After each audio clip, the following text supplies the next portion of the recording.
Welcome to Guide Guru. We hope this video helps. You start inside the Microsoft Store because that's the canonical source for installs and ownership. Open the Store app, then click your profile icon. Once there, select My Library to show everything tied to your account. This lists games you've acquired or installed. Make sure to filter by games or type the exact name in the search box to reduce noise. Doing this first saves time because you'll see both installed and uninstalled items tied to your Microsoft account. Now verify where the game lives and whether it's actually installed. Open Windows Settings, go to Apps, right arrow Installed Apps to view a game's install path and size.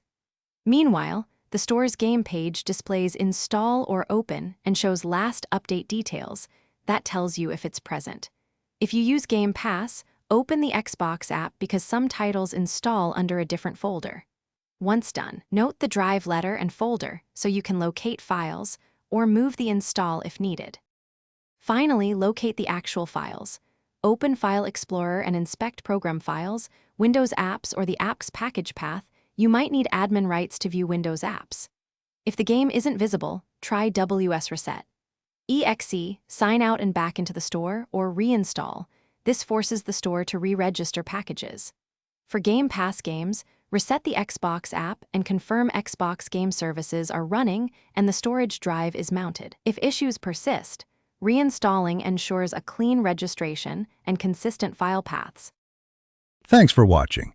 Consider subscribing if we helped you today.